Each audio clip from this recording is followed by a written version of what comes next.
The trial was in adults with head injury who were within 3 hours of the injury, because we saw that in the previous trial that within 3 hours of injury, well, in fact, in this head injury trial, we initially started with 8 hours, within 8 hours of injury, but we changed it to within 3 hours of injury while the trial was going, because we didn't think late treatment would improve outcome. And they could be randomly allocated, they could be enrolled in the trial if they had a very low level of consciousness as a result of their head injury, because these patients bleed into their brain, or if they had a higher level of consciousness but they had bleeding on the CT scan. And the usual consent procedures, then they were randomly allocated to tranexamic acid or placebo. And we randomly allocated nearly 13,000 patients. 6,000 got tranexamic acid, 6,000 got placebo. And randomized trials. So how can you do the randomized trial on that brain injury? How to allocate? How do you allocate? I mean, for the ethical problem. Well, in fact, there is no ethical problem, because you don't need to collect written informed consent if it's a medical emergency and the patient is unconscious. So a lot of people believe that you must get written informed consent before you can put somebody in a trial. But there are exceptions. And patients who are in an emergency situation, who are unable to give informed consent, are an exception. In fact, it's an exception that's written in the Declaration of Helsinki. And it's a very important exception. Otherwise, we would never be able to find better treatments for patients in emergency situations. So, we have to do clinical trials for patients with heart attacks and strokes and cardiac arrest, and you can't get informed consent, but you can still do trials because you don't need informed consent. So in this trial, patients would have a head injury. They would come to the emergency department. If there was a relative with the patient, we'd ask the relative for permission. If the relative gave permission, we'd put the patient in the trial. But if they were on their own, which is often the case, if an independent doctor said, yes, it's okay to put the patient in the trial, they could be enrolled in the trial without anybody's consent. And we got permission from ethics committees to do that. So, random allocation of big numbers. So, chance and chance alone determines who goes into the two groups. It's a miracle of science, right? You've got to appreciate this. Random allocation is really, I think, just the most incredible invention. Because the challenge of evaluation is to get two groups that are the same apart from the treatment.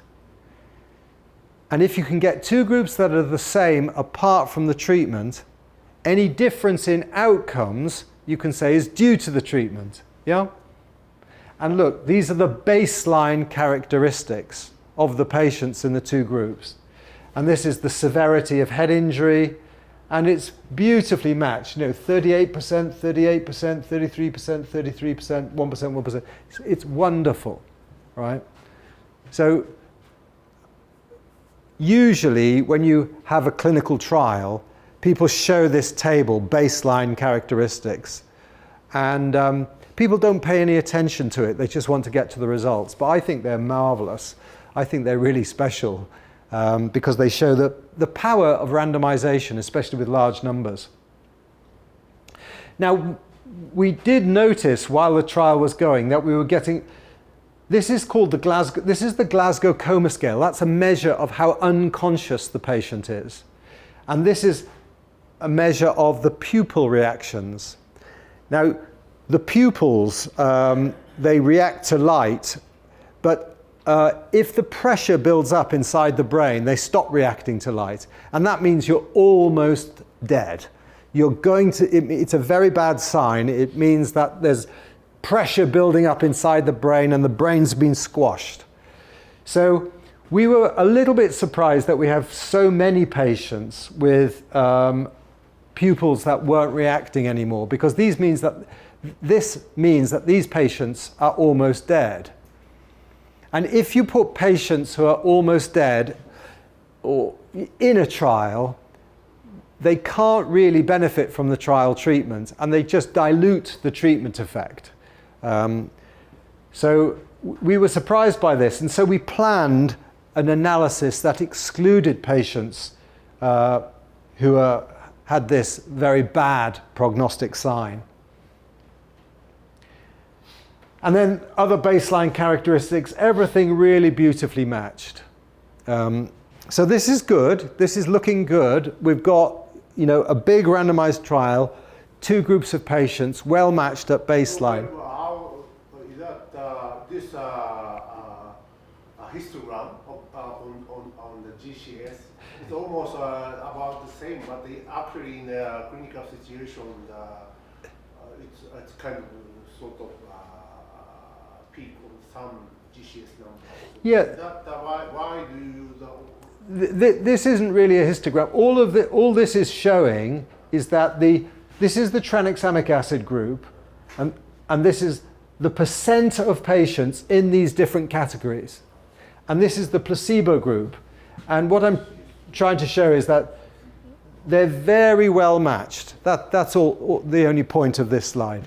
Yeah? At the back with a red. Question about is any rule for the doctor to allocate the patient? I mean, you talk about randomly allocate, but we saw this result is also randomly allocate. I mean, but how you tell the doctor to allocate? How do they do it? Yeah, okay, that's a very good question. So the patient, so we have a box, right? So it's a placebo-controlled trial, right? So in the emergency department, there's a box. And in the box has only got a number on.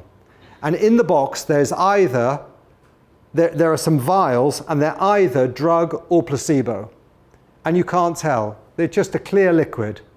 And so we have we have a bigger box that contains 8 of these smaller boxes. And so when a patient comes in, you just take the first box. The lower, they're numbered boxes, you take the first box and use that for the next patient. And then the second box for the next patient. So the doctor doesn't know, nobody knows what's in the box until the very end of the trial where we crack the code. Yeah? Does that explain it? We used to use telephone randomization, where you telephone a randomization service, and they'll say, you take some characteristics of the patients, and they say, use box number 44. But what we found that in the emergency situation, doctors didn't want to do that. Sometimes they couldn't get an outside line from the hospital. Sometimes they didn't want to pay the cost of the telephone call. So we made it simpler just by taking the next box, and it works very well. Now, in this randomized trial, so what we do is we have a protocol, and then before we crack the code, we write something called a statistical analysis plan. Yeah? We write a statistical analysis plan saying how we're going to analyze the results before we've seen the data, right? Before we've even unblinded the trial. And so we write a statistical analysis plan and we publish it in a journal. And this is to stop data-dependent analyses. So in a big data set, there are lots of associations, and some of them could be chance, but there's a natural tendency to sort of look for these associations and then find them and lift them up. But we try to avoid that by publishing, by saying, look, this is what we're going to analyze, this is how we're going to analyze it in a statistical analysis plan. And so we said the primary outcome is head injury death within 28 days in patients randomized within 3 hours. And then we added this sensitivity analysis that excluded these patients who we thought were practically dead at hospital arrival. So they were entered into the trial, but we didn't think they had any potential for benefit. And we thought they were almost dead. And because they're almost dead, we'd have preferred they hadn't been randomized, but they had, and so we plan to exclude them afterwards, because if they've got no potential to benefit, they will just bias the treatment effect towards the null. So, was there any question? No. For the GCS3, so then you check the Tranexiamic. You check this. The question is? So on that, before the one page before, you showed the patient with the GCS number 3. Yeah. Yes.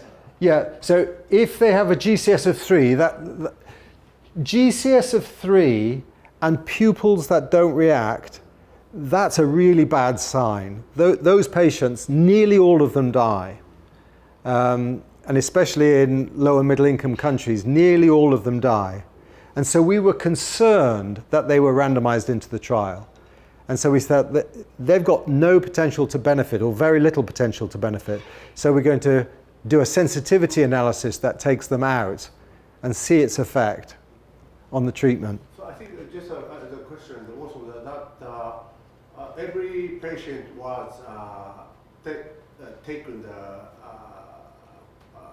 computer tomography of the brain after and confirm the brain injury then, or just only using neurological.